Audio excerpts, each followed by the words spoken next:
E aí, tudo bem? Seja bem-vindo ao Acelera Pharma, um projeto do AceleraCast aqui da Aceleração de Vendas. Hoje, o nosso último episódio deste projeto. Fecharemos com chave de ouro. Comigo, uma presença de peso, como você sabe, Natália Gianpietro, que vem aqui com 10 anos na indústria farmacêutica, falando sobre educação, vem aqui para a gente trazer um tema super importante, que é a comunicação, de modo geral, na indústria. E eu vou deixar um desafio para esse episódio aqui com a Nath, que é o seguinte: como treinar uma equipe comercial sem falar de vendas? Então, se você está aqui nos acompanhando, não nos segue ainda, aperte ali o botão para seguir, ative os sininhos para receber os próximos vídeos aqui do AceleraCast e espere para dar o joinha no final. Quer dizer, se você gostou lá no final, você dá. Não vai dar agora, porque senão fica meio incoerente, não é mesmo? Nath, muito obrigado por ter topado o convite e estar aqui fechando com chave de ouro esse projeto tão importante para a gente e para a indústria de modo geral. Eu que agradeço, Fê. Boa tarde, bom dia, boa noite para quem estiver assistindo aí. Eu sou a Natália Gianpietro, trabalho na indústria farmacêutica, como o Fê falou, há 10 anos. Passei por algumas multinacionais aí, sempre em treinamento. Espero que eu contribua aqui um pouquinho. Mas não tenho a menor dúvida. Conversar. Eu não tenho a menor dúvida, com certeza. Só com um disclaimer importante, né, do fato de... as opiniões que são expressas aqui, elas refletem necessariamente a minha opinião, não a empresa para a qual eu presto serviço hoje. Então, a partir daí, bora tocar. Importante recado, isso vale não só para a Nath que está aqui com a gente, mas para todas as pessoas que sentaram nessa cadeira e falaram, né, das suas empresas, da função que exercem nas suas empresas, mas não necessariamente na opinião das empresas que estão. E sim da opinião de cada um aqui, como entende um pouco do cenário atual sobre T&D na indústria farmacêutica e também como a gente imagina o futuro desta área que é de treinamento e desenvolvimento da indústria farmacêutica, que, na minha humilde opinião, é quem mais investe. Então, senhoras e senhores, se você não for da indústria farmacêutica e estiver assistindo esses nossos conteúdos, entenda que o que acontece aqui, querendo ou não, é tendência para o mercado, para as outras áreas que algumas vezes olham a indústria farmacêutica e falam assim, pô, o que eles estão fazendo? Por ter um pouco mais de verba e ter uma cultura já de muito tempo de colocar grana e acreditar nisso tudo, sai muita coisa boa. Então, disclaimer estabelecido, todas as opiniões aqui são das pessoas que sentam nessa cadeira e não necessariamente das empresas que estão naquele momento, né? Afinal de contas, você passou por um monte de empresa e todo mundo que passou aqui também com vastos currículos profissionais. Com certeza. Eu vou começar contando do nosso case que a gente fez com vocês, que eu acho que foi assim, um dos cases mais legais que a gente teve, porque ele foi muito diferente de tudo que a gente tem na prateleira. Isso é uma coisa que eu bato sempre nessa tecla de falar assim, cara, tem coisa na prateleira, pô, quero ver um livro, alguma coisa aqui, você pega, lê ele, tá tudo certo. Mas um prazer grande que eu tenho é de criar experiências diferentes. E o que a gente fez com vocês lá foi criar uma baita experiência diferente. Vocês nos cederam um dia inteiro dentro da convenção, a gente levou uma equipe ali com 10 pessoas, rolando as simuladas, ou roleplay, ou teatro de venda, né? Cada um dá um nome, e avaliando as pessoas, né? A gente tinha ali representantes, avaliando eles sobre 3 aspectos: sobre oratória, sobre roteiro e sobre como praticar a escuta ativa ou como evoluir mais na comunicação. Então a gente fez ali um pequeno pool de palestrinhas iniciais e depois passou o dia inteiro com essas avaliações, entregando... e não era uma avaliação curta, né? Era acho que 15 minutos que eles passavam. Acho que deu 20 até. Que eles passavam 10 simulando, minutos, né? 10 minutos simulando e depois os outros 10, com o apoio de vocês, o feedback estruturado. Com divisão por sala, então cada sala apoiando um apoio é ótimo, né? Uhum. Apoiando um tema específico para não ficar assim uma salada e a pessoa que estava recebendo feedback falar, não entendi direito qual feedback vocês estão me dando. Então a gente tomou esse cuidado pensando na experiência de quem estava ali sentado. Isso é uma coisa que chamou a atenção do respeito que vocês deram e dão quando colocam a pessoa ali, né, passando por aquele processo. Então, só para contextualizar um pouco do que a gente fez, a gente não vai discutir esse case, Mas já que vamos discutir sobre comunicação, eu falei, em algum vídeo passado aí, não vou lembrar qual foi, que eu não gosto da definição de soft skill e hard skill. Uhum. Há uma competência muito binária, que é o hard. Sou formado, tenho certificação XPTO. Beleza, agora você tem. Antes você não tinha. Né? Então ele é muito fácil de você entender qual é a forma de certificar a pessoa. E o soft... comunicação. Como definir se a pessoa é um bom comunicador ou não? Não existe Pode ter, fez um curso X, fez um curso Y, mas é um processo de melhoria infinito. Então, eu particularmente não sou muito fã do soft e do hard, embora ele seja constante. No último episódio a gente falou qual que era? Acho que foi o Wanderson. Power Skills. Power Skills. Ficou chique agora, né? Power Skills. Chique Toda demais. vez que você coloca um nome em inglês, fica chique. É verdade. Soft, hard. Por exemplo. Tem alguns que dizem que a gente é contratado pela hard e demitido pela soft também, né? Então, Nath, assim, colocando do ponto de vista de, vamos construir um programa, vamos treinar as pessoas. Como que a gente pode destrinchar isso, se é que a gente pode, destrinchar o soft do hard quando você vai criar um programa de treinamento? Já que a gente citou um programa que envolvia comunicação, né? Não tinha um certificado XYZ para dar para a pessoa. Você acha que faz sentido isso, olhando do ponto de vista educacional? Como que a gente poderia encarar isso dentro da indústria, de modo geral? Cara, primeiro que eu acho que apesar de haver a divisão hard e soft skills, as coisas se conversam demais. A exemplo do próprio trabalho ali que foi feito com as simuladas, né? Então, quando você faz um trabalho para ver como que o representante está ali conversando com o médico, o próprio gerente que está na sala, vendo o seu representante fazer aquele papel, ele acaba avaliando tudo. Porque é inevitável que uma coisa esteja linkada necessariamente à outra. O representante, ele não tem como passar um conteúdo técnico, hard skill, sem conseguir passar de uma maneira que tenha o soft skill agregado. Então, a gente fala muito, por exemplo, de a própria escutativa, que foi uma das coisas que vocês trabalharam, a oratória, né, o próprio storytelling ali, você vê, o hard skill tem que estar dentro disso. Então, o que eu enxergo?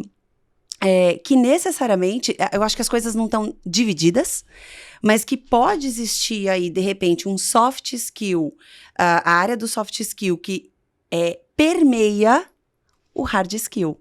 Eu acho que elas não são separadas, elas são complementares e eu entendo que o soft esteja permeando o hard skill, principalmente dentro do trabalho do representante na indústria farmacêutica. Então, quando você vê uma simulada ou quando você sai a campo e vê o representante atuar, você vê tudo. Só que necessariamente você vê o hard dele, né, o conteúdo técnico que ele tem, se está sendo bem implementado com o médico, com o soft skill, com a escutativa, com o storytelling bem feito, com perguntas inteligentes bem feitas. Aí entra ali, técnica de vendas, é soft ou é hard? Entende? Não temos uma resposta. Não temos uma resposta. Então, eu entendo que as coisas sejam ali complementares, mas o soft, ele permeia necessariamente o hard para essa função. Vou fazer uma comparação meio esdrúxula aqui. Me perdoem por isso. Seria mais ou menos, eu gosto de corrida, então pensa lá num maratonista. Qual que é a função do maratonista? Correr, né? Dá uma largada, ele corre 42 km, ganha medalha, fica feliz. Só que o processo de treinamento dele não é só correr, fazendo associação aqui, não é só vender ou gerar demanda. Mas ele ter um apoio de uma nutricionista, dele fazer a fisioterapia, dele dormir direito.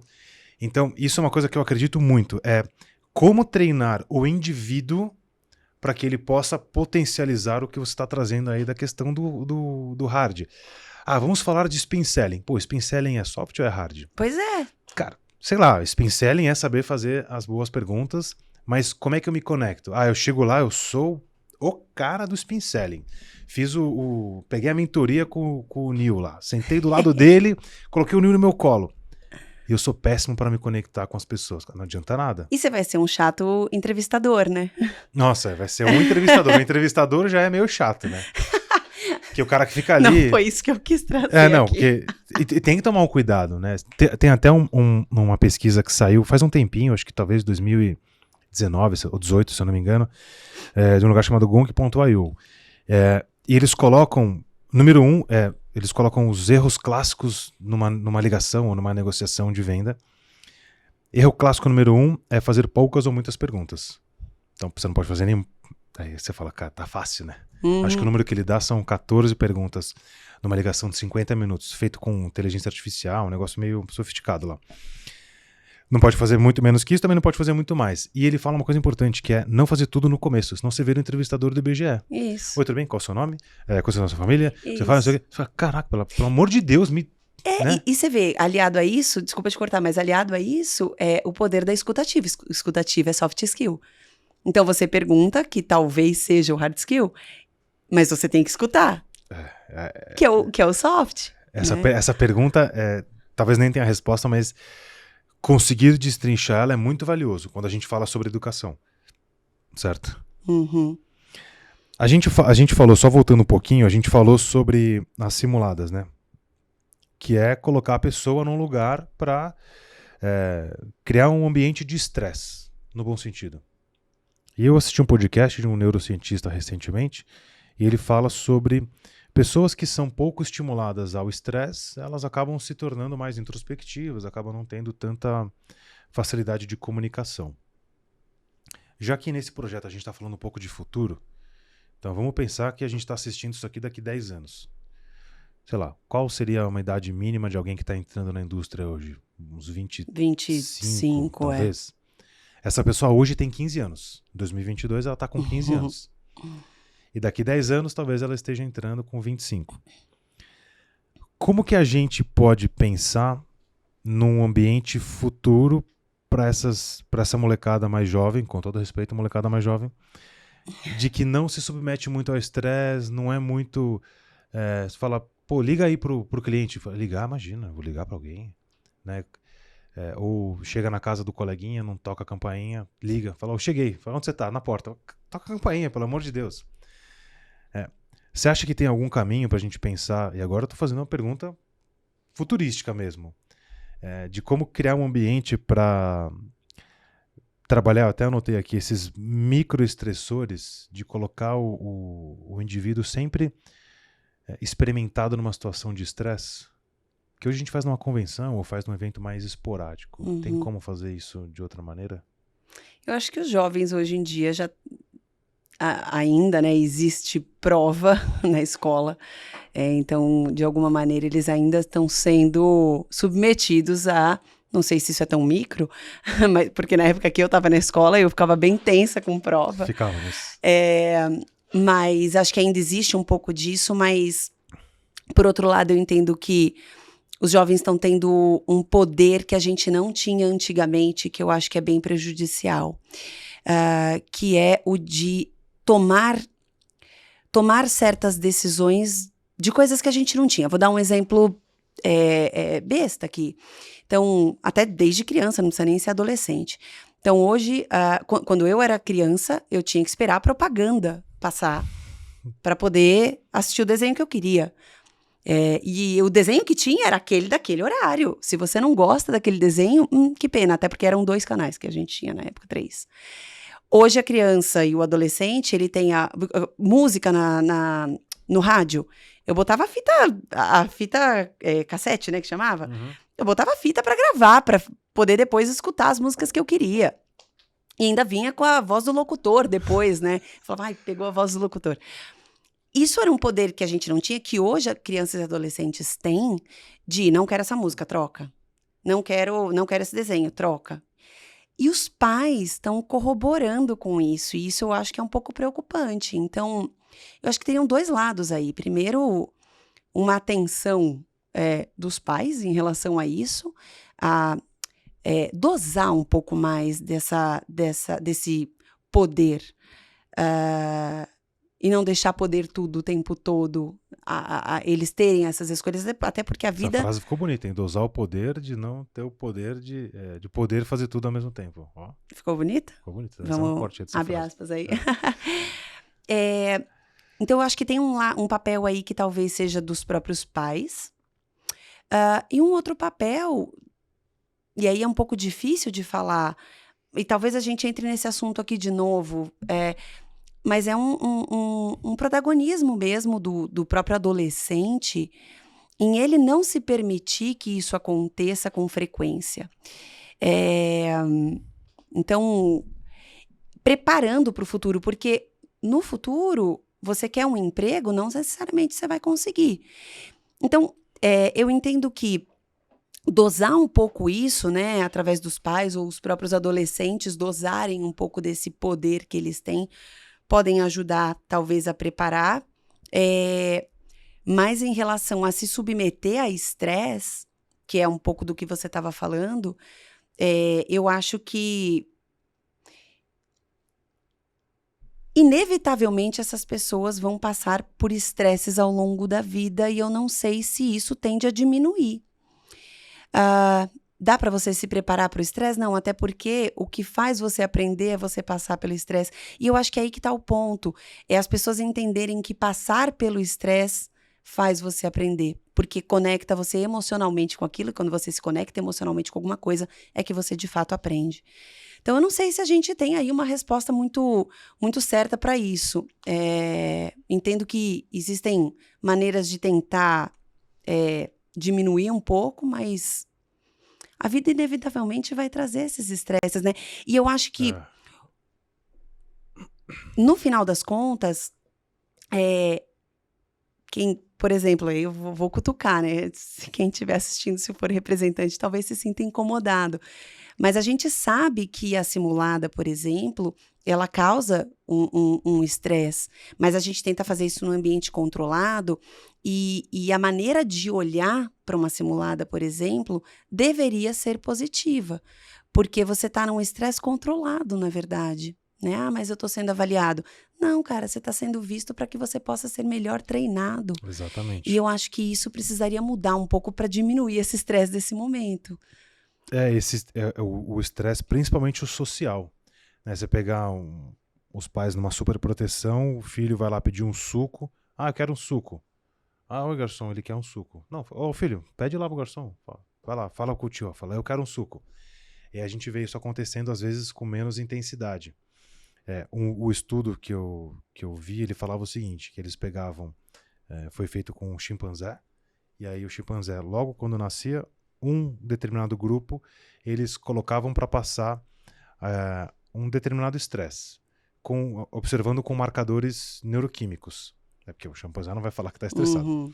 E o outro grupo não. E como é que eles faziam isso? Eles afastavam por um período o filhotinho da mãe, vinham, marcavam aqueles estressores e depois ele voltava. Basicamente se o filho estivesse indo para a escola e depois voltasse. E aí acompanharam esses chimpanzés bebês até a vida adulta e depois eles pegam eles na vida adulta e colocam numa situação de estresse.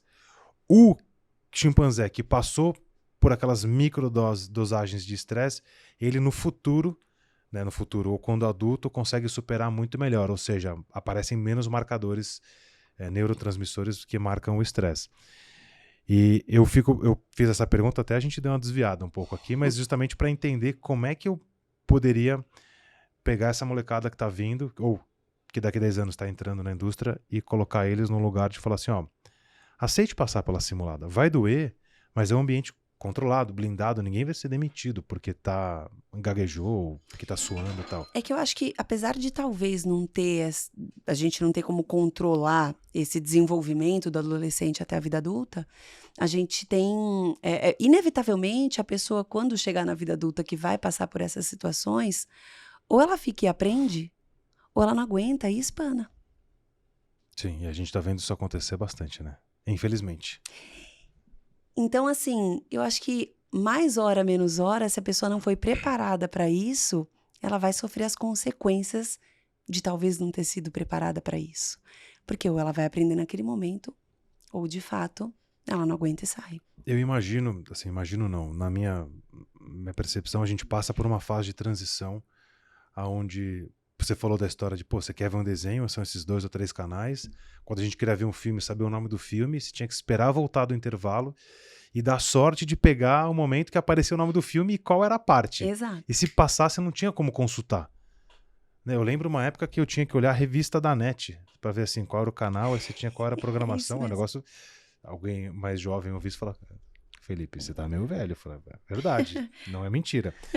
E aí você pega hoje muito acesso à comunicação imediata. De fato, acho eu que essa fase da sociedade que a gente vive vai pecar pelo excesso de acesso, que uma hora a gente vai, inclusive o celular, que dispara a dopamina e acaba viciando as pessoas, em algum momento vai ser proibido no celular para uma criança menor de 12 anos, por exemplo. Porque você não pode dar um uísque para uma criança, né? E libera a dopamina do mesmo jeito. Então, causa o mesmo efeito, né? Causa é isso que as pessoas dependência, não veem. problemas, etc. Eu acho que tem um episódio que a doutora Flávia fala de uma paciente dela que, assim, um caso gravíssimo gravíssimo mesmo. 12 horas no TikTok por dia. Meu pai. Enfim, um grande problema. Depois eu vou fazer uma pergunta interessante para essa história de muita disponibilidade. Nath, a gente cria programas, cria treinamentos e é um pouco mais difícil mensurar o resultado do que a gente faz. Falando do ponto de vista educacional, de construir trilhas, programas, por conta da linha do tempo. Porque as empresas trabalham com quarters, trabalham com anos, o ano fecha o ano fiscal, uma confusão danada. E o desenvolvimento humano não tem um determinado programa. O cérebro abre e fala assim: estou aberto para a nova temporada de conhecimento. Infelizmente, não é assim que funciona. E aí eu olho uma dificuldade ou um desafio de poder pegar as pessoas que criam esses programas, treinamentos, ou que senta a bunda na cadeira e fala assim: cara, eu preciso desenvolver uma coisa para avançar ou desenvolver o meu time. Tem ali alguns pontos, como o que você acredita, que, poxa, com todo o seu repertório, alguém que, né, você e pessoas que sentam na mesma cadeira que você. Você tem um papel de curadoria importante, seja conteúdos que estão no mercado, conteúdos que estão em empresas, conteúdos que você conhece e precisa transformar aquilo de algum jeito. Os resultados, propriamente dito, e verba. Você não tem toda a verba ilimitada. Essa mensuração do resultado, ela pode ser prejudicial na hora de definir uma estratégia? Ou como que a gente define uma estratégia levando em conta talvez essas variáveis do tipo, eu monto um programão ou eu crio programas mais encapsulados que eu consigo ter um contato um pouco mais fácil? Isso faz sentido, essa dificuldade? Vamos ver se eu vou na linha do que você perguntou, porque algumas coisas me passaram na cabeça. Abri 18 caixinhas aqui. Então, vamos lá que a gente vai destrinchar. Não, me passou muita coisa na cabeça. Estando na área de treinamento há 10 anos, eu vi uma evolução na forma de fazer learning plans. Porque eu me lembro que quando eu comecei nessa área, a gente entrava com um learning plan muito bem definido e seguia ele praticamente à risca do começo ao fim. Tipo num período anual? Num período anual. Era um learning plan para o ano. Eu não via tantas mudanças. Hoje, a projeção de um ano já está longa demais. Para qualquer coisa no mundo, eu acho. Para qualquer coisa no mundo. Lógico, a gente faz projeção de vendas, né? As empresas fazem para 5 anos. Mas você pode ver que isso é revisto todo ano. Todo ano você faz a projeção para 5 anos, né? Porque as coisas vão mudando. E eu acho que em treinamento isso não é muito diferente. E o que eu vi, principalmente... Bom, pandemia, então nem se fala, né? Mas certamente, poucos anos, um ano talvez antes da pandemia, ali para cá, o que eu tenho visto é que a gente faz um learning plan para o ano, mas eu vejo muito mais mudanças no meio do caminho. Então, eu me questiono o quão correto estaria a gente fazer um learning plan para um ano. Se a gente não teria, por exemplo, que daí entra um pouquinho no que você falou, se a gente não teria que se basear e aguardar, esperar esses resultados virem, né? De vendas de concorrentes, de entrada de novos concorrentes, de como está o mercado, de acesso, até porque a gente está tendo nesses últimos anos também, nesses últimos meses, eu diria, modificações em planos de saúde, fusões que impactam diretamente marketing, que vão impactar diretamente o representante, que obviamente impactam o treinamento. Então, eu me questiono o quão correto está a gente fazer um planejamento de treinamento tão longo, ou se a gente não deveria, como você falou, encapsular isso em momentos mais curtos.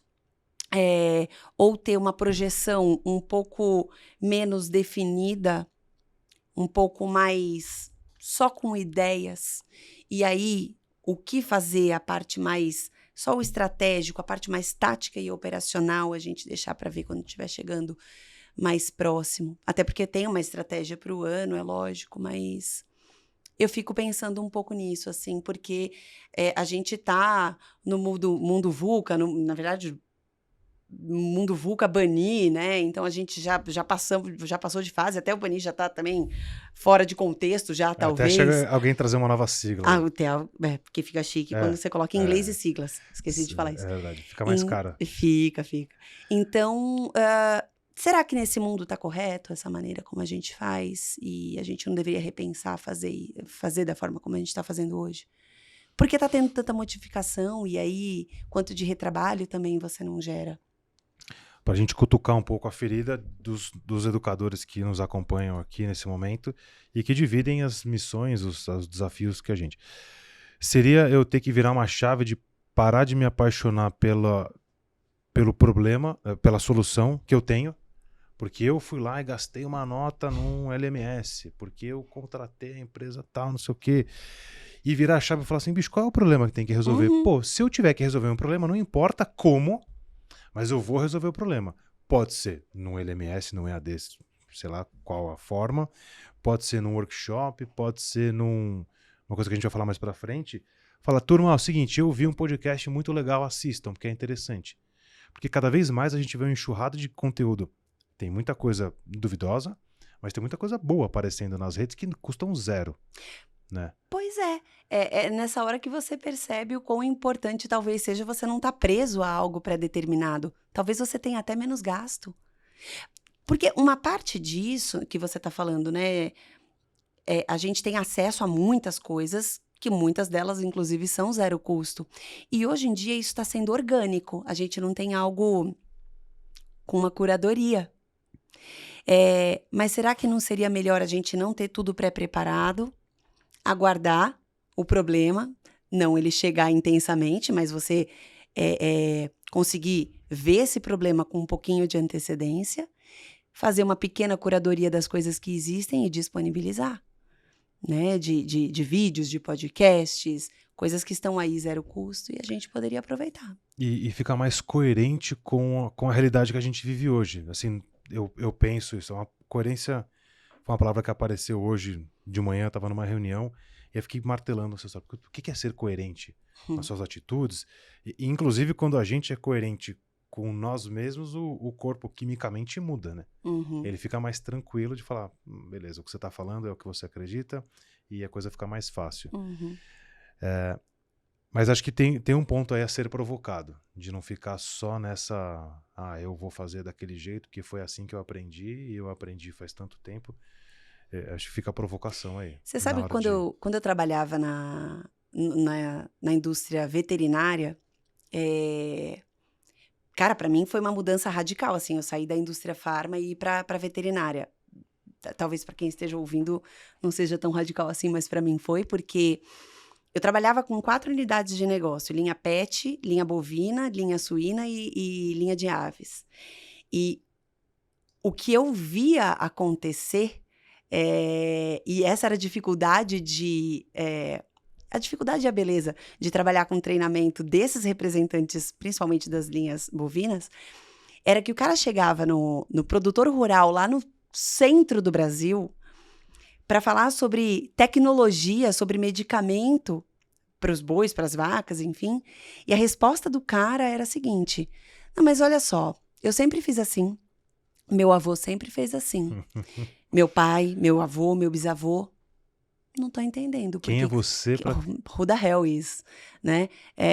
Então, Será que a gente não tá preso? E a gente, eu contando essa história, talvez quem esteja ouvindo falando, nossa, cara, que absurdo. Quer dizer, tem gente que para a vida para desenvolver tecnologia, para que o gado fique saudável e produza mais, enfim.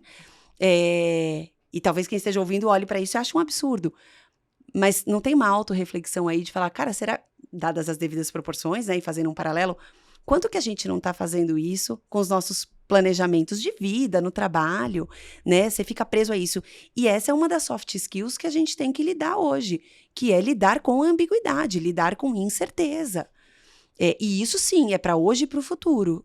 Fê, já que a gente está aqui, inclusive, falando bastante sobre pensar, né, no futuro. Cara, se tem uma coisa que você tem que estar preparado hoje para lidar com o hoje e com o futuro, é lidar com incerteza e ambiguidade. Porque você vai sofrer mudanças repentinas com frequência. E se você tiver preso às coisas que você planejou e quer fazer e está controlado, você não vai responder à necessidade, talvez. Talvez você perca o jogo no meio do caminho. Eu até anotei aqui, adaptabilidade. Volta para a história que a gente falou do soft e do hard. Pega o seu consultor do agro, da veterinária aí, e coloca o cara lá para ter aula com um médico, conteúdo altamente científico, maravilhoso. O cara sai ali, um PhD naquele assunto. Legal. Aí ele vai lá visitar a fazenda X. Aí o cara chega... Irmão, você não vai conseguir chegar do mesmo jeito. Não vai. Então, se não tiver essa adaptabilidade de poder entender como que você muda imediatamente a história, vai ser um grande problema. Inclusive, é uma demanda recorrente que a gente tem aqui, até mandei um orçamento agora, sobre como treinar os treinadores. Que é justamente para o cara ter essa capacidade de falar, cara, isso aconteceu essa semana. Entrei segunda-feira numa turma, aí eu olhei e falei, programa que eu montei, acho que não vai dar certo. Aí eu fui na terça, era segunda, terça e quarta. Na quarta-feira ele mudou totalmente. E aí o feedback foi, putz, que bom que vocês conseguiram mudar, sabe? Porque teve Porque fez sentido, deu conexão. Que senão eu poderia chegar e falar assim, o conteúdo é meu, eu vou fazer, porque é assim que tá, porque é o livro X, a teoria Y. Acho que é um ponto de atenção muito importante para as pessoas que desenvolvem conteúdo e para as pessoas que recebem o conteúdo e eventualmente tem que levar ele lá para a ponta. Com certeza. Com certeza. Isso é uma das necessidades soft skills de hoje para o futuro, com certeza. Até algumas pessoas falam, meio clichêzão, mas enfim, você não tem que ter um plano B, você tem que ter o plano A e tal. Eu até brinco numa das palestras que eu falo que é o plano A de adaptar, né? Qual é o meu plano? É o plano A e A de adaptar, bicho. Eu vou adaptando aqui até a coisa acontecer. O quanto que a gente não faz isso na nossa vida. E só uma observação, assim, eu tô aqui falando, trazendo provocação e tal. Mas, cara, isso é um ponto de desenvolvimento para mim também. Para todos, né? Para mim tá muito claro que eu preciso conseguir lidar mais com essas incertezas. E talvez seja para todo mundo que talvez tenha ali a idade parecida com a minha, ou talvez mais velho, porque talvez não esteja ali acostumado com essa velocidade. E aí é o ponto positivo dos jovens, talvez. Eles chegam com isso um pouco mais preparados. Mudou. E você acha que a indústria, de modo geral, ela pode ter um peso nisso? Eu pergunto porque justamente nesse treinamento que a gente fez essa semana, uma das aulas era sobre como usar o PowerPoint, não como mexer no PowerPoint, mas como usar ali alguns conceitos da psicologia e cognitivos para transformar uma apresentação em algo mais legal. E um dos pontos que eu trago é usar fundos escuros. Se for uma apresentação, porque se eu vou mandar um arquivo, um material para você estudar, ele vai normalzinho, fundo branco e tal. Mas numa apresentação ela tem que ter menor contraste, porque eu sou a apresentação, não o PowerPoint de fato. E eu sempre das vezes barro na história de que o compliance me manda um PowerPoint com fundo branco, um template, título maior, bullet points menores. E eu falo, não, é o contrário. A parte mais importante do slide tem que ser a maior. Então o título é o menos importante. O título tem que ser pequenininho e os bullets tem que ser grandes. E aí fica ali porque os caras olham e falam assim, é verdade, mas o compliance não deixa. Aí eu falo, claro, o cara do compliance não faz a apresentação, ele só pega o modelo do PowerPoint e acha que aquilo é o modelo ideal. Você acha que as empresas têm uma responsabilidade, mesmo que inconsciente, de deixar um pouco mais engessado? Eu não estou criticando aqui, tá? Só estou colocando talvez como um cenário real. Sabe por que eu acho que um pouco e talvez eu traga o antídoto, não sei, para que as pessoas estejam mais abertas para lidar com essas incertezas e para serem mais adaptáveis, elas acabam tendo que correr mais riscos. Só que correr risco significa poder errar. As empresas estão preparadas para as pessoas que vão errar? Infelizmente, nem todas, né? Entende? Aí eu acho que sim, a empresa talvez tenha um pouco, não sei se responsabilidade, mas peso, né? Acho que foi a palavra primeira que você usou ali atrás. Ela, enquanto ela não permitir, é óbvio, gente, é um erro controlado, né? Claro. Eu tô falando de erros aqui possíveis. Mas o que eu vejo são as pessoas não... E talvez seja... Não sei, tô aqui jogando. Talvez seja por isso que as pessoas falem, não, eu vou seguir com o plano que eu determinei antes. Por quê? Porque esse plano já foi aprovado. Eu tô compartilhando essa responsabilidade com outras pessoas. Se ele já tá aprovado, eu vou fazer, porque eu corro menos risco. Exato. Entende? Então, também não sei o que vem primeiro, o ovo ou a galinha, mas acho que tem um pouco aí de... Não sei se responsabilidade é a palavra, mas certamente se as empresas permitissem os funcionários correrem mais riscos e errarem e aprender com o erro, talvez nós tivéssemos pessoas mais... que se permitissem mais a se adaptar, a lidar com incerteza, porque quando chega a incerteza, você tem que tomar uma decisão na hora, e nem sempre você consegue alinhar com tudo e com todos, compartilhar a responsabilidade, o risco é seu. As pessoas, o quanto que as pessoas não tomam esse risco por medo mesmo. Tem aquela frase, errando que você aprende, não, é errando que você vê que você estava errado, e aí você tem que ir para a próxima. E que você não comete o mesmo erro Exato, de novo, né? Errar é humano, permanecer no erro aí já dá, né, é um pouco mais complicado. Então essa cultura, não estamos defendendo aqui uma cultura do erro, mas sim talvez uma cultura de, cara, beleza, vai lá, se você me justificar e não der certo, beleza, não deu certo, erra, mas erra rápido e se possível erra barato. Eu vou pegar o gancho para a próxima pergunta aqui, que querendo ou não ele saiu super engatada. Que se o tempo não fosse um ofensor, como que a gente poderia pensar num programa ideal? Já que estamos falando de budgets pré-aprovados, eventualmente anualmente, de compromissos estabelecidos num período de tempo, se eu tirasse o fator tempo, será que a gente conseguiria formatar de outro jeito? Assim, o tempo não é um problema. Nath, não se preocupa, não tem compromisso com o tempo. Pode pensar do que você quiser. Os seus períodos não começam mais em janeiro e terminam em dezembro. A pergunta é filosófica, tá? Talvez a gente não tenha uma resposta correta aqui, mas é só para exercitar essa viagem. Eu acho que... Porque tá na moda, né? Também. Para começar, a gente... E aí, você me deu budget ou não me deu budget? Essa parte eu perdi.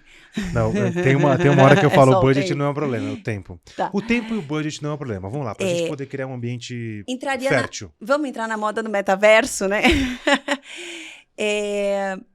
Porque eu vejo oportunidades de fazer certos trabalhos que budget e tempo certamente não me permitem. Então, vou falar de planos mais táticos, talvez até um pouco operacionais aí. Eu já tive a ideia de, em alguns treinamentos, levar holografia. E aí, agora, com a história do metaverso, começo a viajar nisso. Então, mas não dá, né? Então, eu quero ter uma pessoa ali comigo. Essa pessoa não tem como estar comigo. Eu gostaria de fazer uma holografia dela. Não consigo. Ou queria trazer holografia até de órgão, né, para que as pessoas pudessem... Por isso que eu penso no metaverso também, porque, ok, a holografia não dá, será que a gente consegue colocar ali o óculos e experimentar aquilo? Por quê? Eu acho que o que faz as pessoas aprenderem Essa é uma pergunta importante, hein? Atenção à resposta disso. Ai, gente. Não sei se as pessoas aprenderem. É o que eu penso sobre isso, né? É quando elas se conectam emocionalmente com aquilo que elas estão aprendendo. Quando tem a parte sinestésica da coisa, né? Então, eu cheguei a dar um treinamento uma vez, que daí eu estava um pouquinho menos limitada ao budget, mas ainda limitada ao tempo, porque senão eu teria feito isso por mais tempo. Eu comecei o treinamento, a gente ia dar treinamento sobre patologia. E eu comecei o treinamento, eu dei um briefing para uma empresa fazer um áudio para mim. de uma situação emergencial, como se um paciente estivesse realmente quase ali perdendo a vida. Isso, obviamente, estava conectado com a patologia que a gente ia dar no dia. E foi um áudio de 2, 3 minutos, e aí a pessoa liga para a ambulância. E aí é um áudio muito louco, assim, que se você ouve de olhos fechados, realmente parece que está acontecendo com você. Dá Também uma aflição até. a empresa que fez realmente também foi muito bacana, entendeu muito bem o briefing. Aí vinha a ambulância, era uma pessoa ligando, falando, eu não sei o que fazer com essa pessoa que tá aqui comigo. E aí a pessoa lá do 190 explica o que fazer. Aí chega a Até eu fiquei ambulância. ansioso aqui. Não, e aí o coração, uma hora o coração para. Você ouve o coração desde o começo e no final fica Nossa Senhora. E aí depois o coração volta, e aí você ouve um suspiro e o coração volta a bater.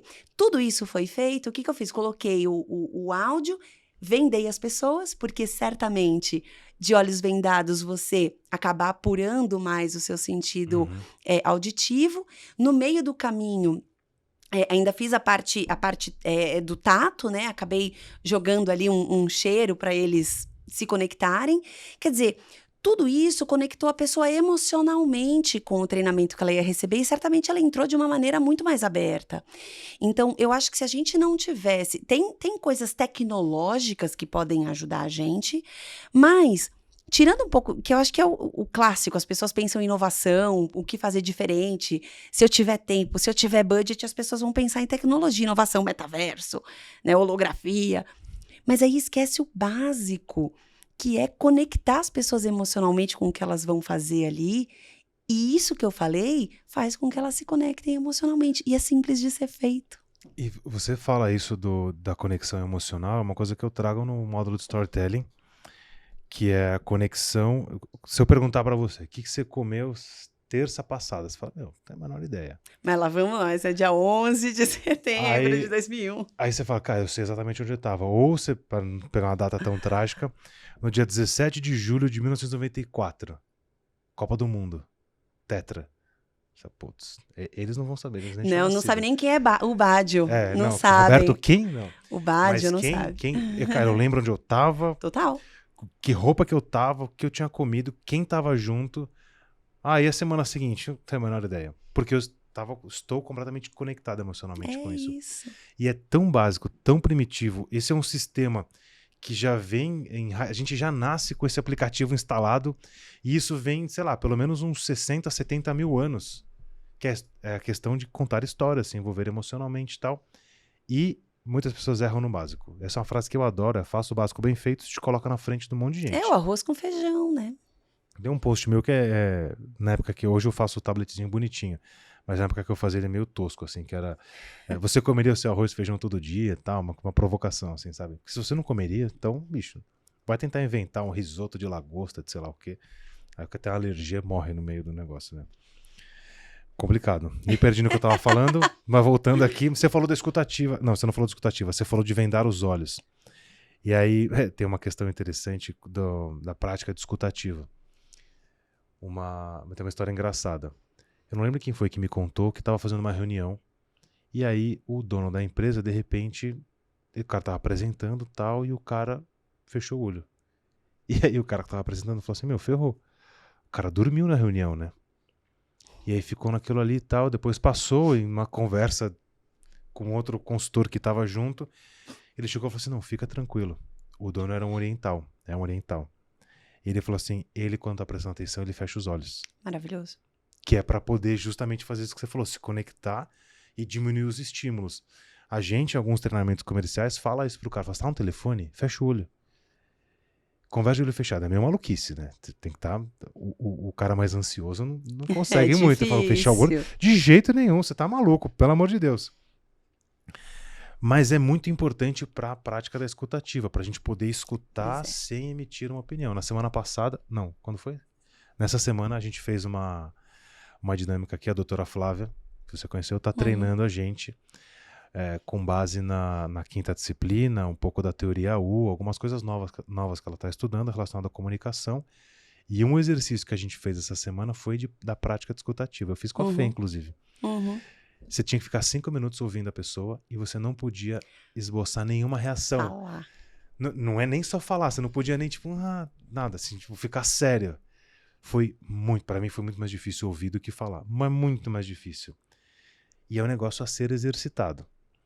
E aí eu vou fazer uma brincadeira com a indústria de um modo geral, principalmente para os representantes. Primeiro como a gente pode treinar a escutativa na indústria, nos representantes, que são acelerados, rápidos, dinâmicos, ansiosos. E existe aquele paradigma, que será que o médico não dá atenção para o rap porque ele não está interessado, ou será que o rap não produz um conteúdo interessante porque o médico não está interessado? Vou começar pela primeira pergunta. Mais uma pergunta filosófica. Vou começar pela primeira pergunta, mas se eu esquecer de responder a segunda, você me puxa aqui Nem de sei volta. se a segunda tem resposta. Não tá sei. Tudo certo. Pois é, como treinar a escutativa? Eu acho que qualquer processo de aprendizagem, ele começa... É a escada da aprendizagem, né? Primeiro, o cara não sabe, ele não sabe nem que ele não sabe, é a incompetência inconsciente. O cara não sabe nem que ele não sabe. Então, você não pode começar a falar de escutativa ou de qualquer tema que você queira falar se o cara não tem self-awareness, né? E para o cara ter self-awareness, talvez ele precise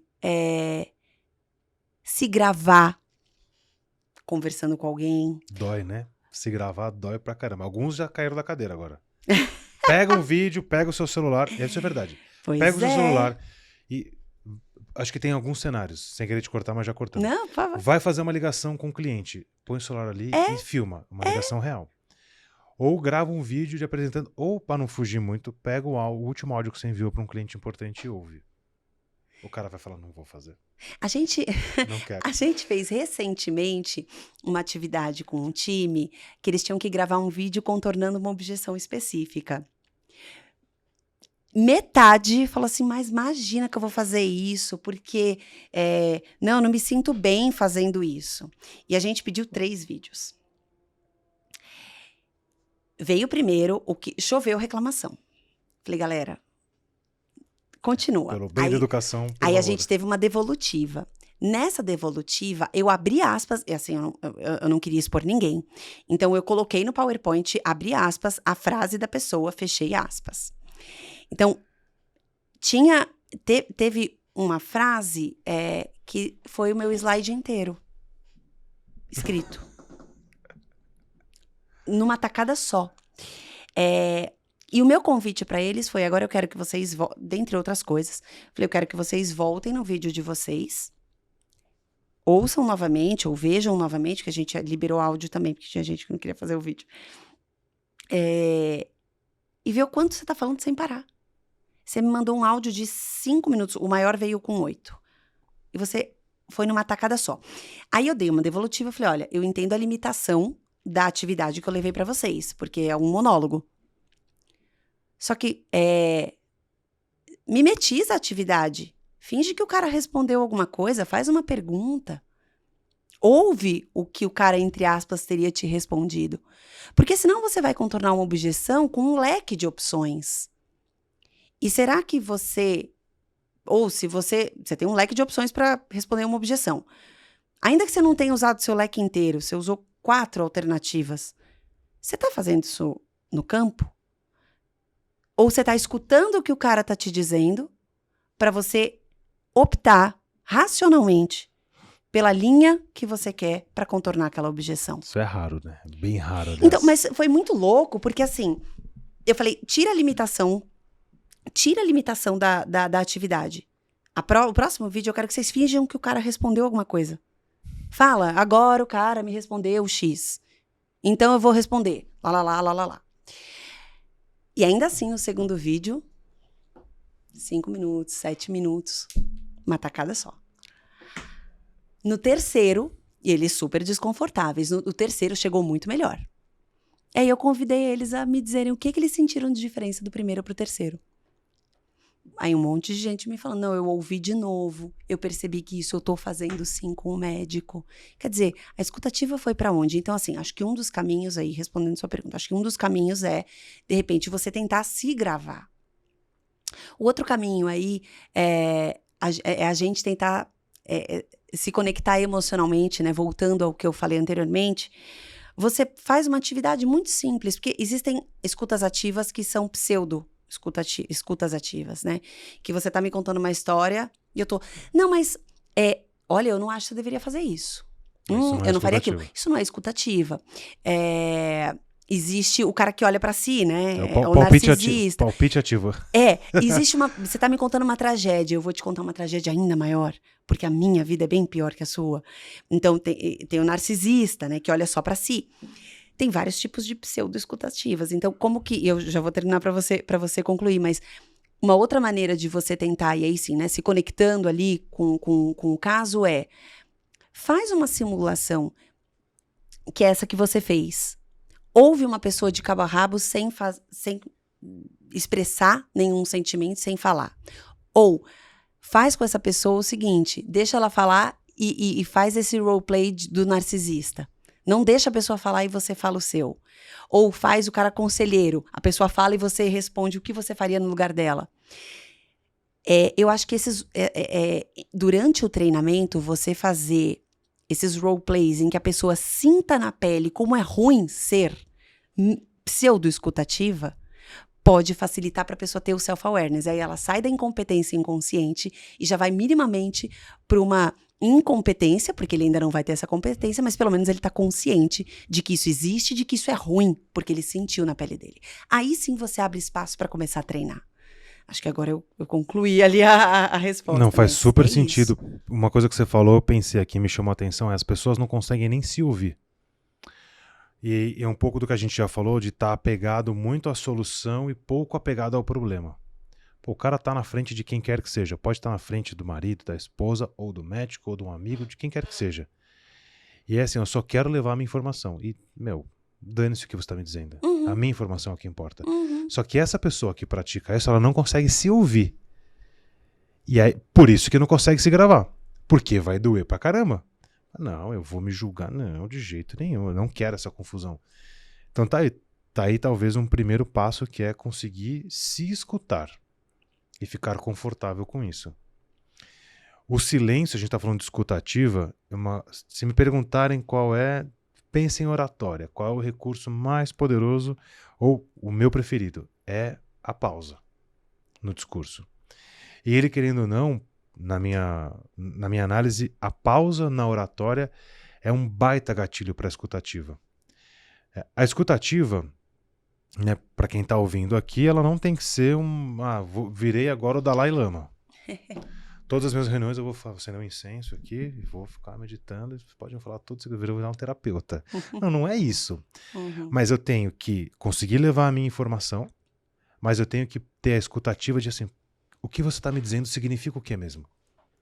E aí eu processo a partir do que eu entendo do significado do que você está me dizendo.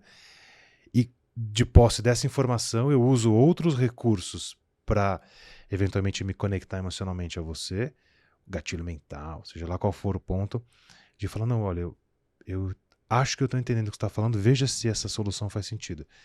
Então não é só uma coisa ou outra, né, assim, do ponto de vista de comunicação produtiva mesmo. Uhum.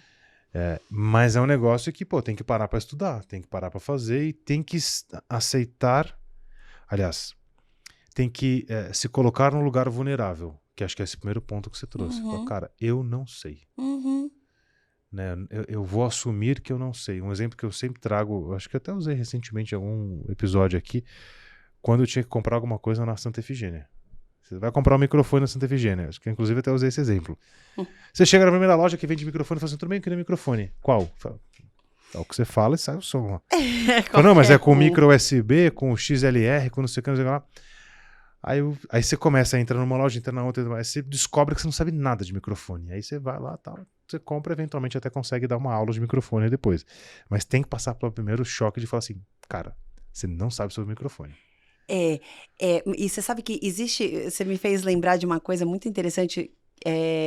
Agora, tem 2 nomes, a síndrome, e eu não me lembro o segundo nome. É síndrome eu acho que é síndrome mesmo, de Kruger something. Mas enfim, whatever. Eles são muito inteligentes e vão descobrir o nome dessa síndrome. Ou eles nos falam aqui, ou vai estar na descrição. Que é assim, Dá para procurar no YouTube, tá? Tem um videozinho de uns 4 minutos que mostra o resumo dessa síndrome e da onde veio, né? O efeito, não é síndrome. Lembrei, é efeito. Efeito Dunning-Kruger. Acho que é isso. Efeito Dunning-Kruger, se eu não estou enganada. Que mostra, e é bem legal de ver isso, porque depois que eu vi isso, eu fiquei repensando, achou? Tem um videozinho de 4 minutos aí. É assim. Vai estar na descrição aqui. Então. Eba, então tá. Então, não perca, assista. Basicamente, ele mostra um gráfico no eixo Y, o quanto de conhecimento de fato a pessoa tem, no eixo Y, e no eixo X, a autoconfiança. Acho que é esse o nome que eles dão aí. E aí mostra que, no começo, quem não tem, é o contrário. No Y é isso, não, tá certo. No Y é conhecimento, no X é autoconfiança, é isso mesmo. Aí ele mostra no Y, né, que quando você tem pouco conhecimento, a sua autoconfiança, ela é mediana. É um gráfico muito legal, eu precisava rever até. Eu gostei, eu adoro gráficos. Não, mas vale a pena ver o vídeo. Vale a pena ver o vídeo. Ah, que beleza. Achou? Ah, Deixa eu muito ver. obrigada. Deixa eu ver. Quer me mostrar? Ah, eu quero ver. Que daí eu consigo falar bem certinho. Então, basicamente, né, o cara... É isso mesmo, é confiança no eixo Y. Ah, é ao contrário. É confiança no eixo Y e competência e conhecimento no eixo X. Então, mostra que quando o cara... É a incompetência inconsciente, né? Quando o cara não sabe nada, a confiança dele, de fato, é muito pequena. Conforme ele vai aprendendo, chega um momento que o pouquinho que ele sabe, ele começa com uma autoconfiança muito alta. Mas, curiosamente, a autoconfiança dele diminui ao passo que ele aprende mais. Por quê? E aí o efeito lá no vídeo, ele mostra por quê. Porque quanto mais eu sei, mais eu vejo o quanto eu não sei. O quão longe de saber tudo eu tô. E é por isso que a sua autoconfiança diminui. Então, é por isso que eu acho que muito obrigada. Quando a gente vai começar um treinamento, a gente tem que começar mostrando pro cara a incompetência inconsciente dele. Para que ele volte nessa confiança que ele acha que ele tem e fala, cara, amigo. É um princípio da andragogia, né? Eu sempre começo um treinamento...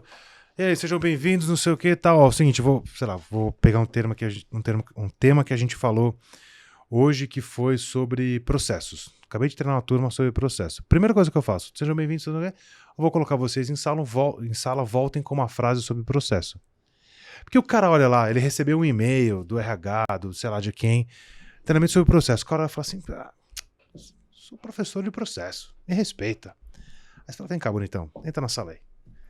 Vamos lá, volta com uma frase de processo. Aí eu coloco o cara para discutir com pares. E eu tô na minha aqui. Eu e qualquer treinador. Agora volta, vai. Frase. O cara fala, acho que eu não sei. Que é justamente essa quebra aí. Adorei isso aqui. Eu vou até trazer uma provocação. Porque quando a gente dá treinamento, e antigamente eu fazia isso, e depois de ver esse vídeo eu parei. Quando a gente dá treinamento... a gente tem gente que gosta, e eu gostava, de colocar aquele meio que mapa mental no início, para falar, de 0 a 10, quão confiante você se sente com o tema de coaching, eu vou dar um treinamento de coaching. Quão confiante você se sente para dar o coaching com seus liderados? Para um cara que não sabe muita coisa, ou só já ouviu falar, ele vai dar um nível de confiança talvez alto para essa resposta. E no final, quando vem de novo essa pergunta, porque a intenção é a gente ver o quanto o cara evoluiu pós-treinamento. Eu acho que é um tiro no pé você fazer isso. A nota cai. Justo. É um tiro no pé fazer isso. Ou a nota aumenta, mas aumenta muito pouco. Uhum. Porque é esse efeito que acontece. Na hora que o cara vê o abismo que ele tá, em termos de informação e de saber, o cara se perde. É um pouco isso daí também tem muito a ver com liderança situacional, né? O nível de desenvolvimento das pessoas, a base é mais ou menos a mesma, né? Mas acho que para dar uma fechada nisso tudo que a gente falou, acho que é fundamental, principalmente para times comerciais, que é o nosso skill aqui, que é um time que entra muito poderoso, assim. Uhum. Fala, eu sei tudo nesse pico. Vê se o Alvinho consegue colocar a imagem aqui pra você ver o pico. Pegar a mesa não dá, né? Que é, eu sei tudo, eu sou bom pra caramba. Cara, calma aí, senta, relaxa, respira junto, vamos lá que talvez você não saiba tudo. Ou tem muito espaço para aprender. É isso aí. Gostei disso. Vício de linguagem. A gente deve ter avaliado, a Morgana deve ter avaliado mais ou menos alguma coisa aí na casa de umas 4.000 pessoas, eu acho. E muitos da indústria farmacêutica. O maior vício de linguagem que aparece, que nem é um vício de linguagem, né? É um vício de linguagem, é um vício de linguagem, então é um vício de linguagem, mas o doutor aparece numa velocidade, assim, num negócio gigantesco. O recorde que eu tive, se eu não me engano, era um vídeo de 1 minuto e 15, alguma coisa assim. Acho que eram uns 12 vezes a palavra doutor. A gente fez esse trabalho. Então, só para contextualizar aqui. E eu parei, tentei refletir por muito tempo sobre de onde vem isso, né? Essa vontade ou essa necessidade de usar tanto a palavra doutor que acaba tendo uma conotação do tipo, te respeito. Mas em demasia, eu falei, cara, eu só tô querendo contar qual é o próximo doutor que vai acontecer. Teve um no projeto que a gente fez lá, juntos, eu parei acho que no 30 e alguma coisa. Como eram 15 minutos, eu parei de contar no 30 e alguma coisa. Eu percebo que tem um endeusamento dos médicos. E eu posso falar com causa, porque eu, por um período, trabalhei com eventos e a gente vendia formatura. Não eram médicos ainda. E eu atendi uma época, eu ficava com as comissões de medicina. E a gente até brincava que tinham as comissões de formatura e as comissões de formatura de medicina, que eles eram semideuses. Que era diferente. Existe alguma forma que a gente poderia dar o primeiro passo, nós aqui, enquanto educadores e a indústria farmacêutica, para derrubar um pouco ou diminuir um pouco essa barreira criada, e eu não sei de onde que ela nasceu, enfim, em algum momento ela nasce, para facilitar um pouco a comunicação. E aí volta naquela história que a gente brincou né, o rap não dá atenção porque não recebe, e o médico não recebe porque, enfim. Você acha que existe algum caminho de um tempo para cá, você tem algum tempo de experiência na indústria, você vê uma mudança disso ou tende a piorar com os médicos aparecendo aí como cada vez mais figuras popstars nas redes, coisas do tipo, ou não? Na verdade, eu vejo diferença. Realmente, isso é uma opinião muito, muito minha. Então, se alguém que está em casa ouvindo aí não concorda... Escreva nos comentários. Isso, ou não. Mas me procura para a gente bater um papo. A impressão que me dá é que existem especialidades médicas que são piores nesse sentido. E especialidades médicas que parece que o representante fica mais confortável em conversar com o médico. Então, primeiro eu vejo um pouco de diferença nas áreas terapêuticas mesmo, assim, na especialidade do médico. Basicamente, eu vejo a oncologia com um pouco mais desse endeusamento. Não sei se é exatamente porque eles trabalham com doenças que vão levar necessariamente, ou não necessariamente, desculpa, até me expressei mal, mas que tendem a levar a pessoa à morte, talvez mais rápido. Acho que se a gente pudesse pegar se é que pudéssemos pegar um espectro de doença, talvez seja o mais crítico. E nesse sentido que eu tô querendo dizer. Sim, faz todo sentido. Então, talvez seja por isso essa impressão que eu tenho, talvez.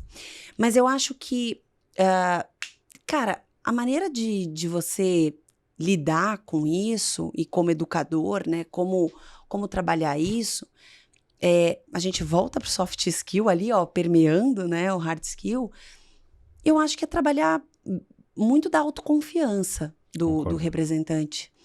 Porque eu acho que o problema tá aí. Porque quando a gente trabalha aí, principalmente em linha de especialidades, a gente está falando de representantes muito técnicos e muito bem formados e informados para trabalhar com o médico.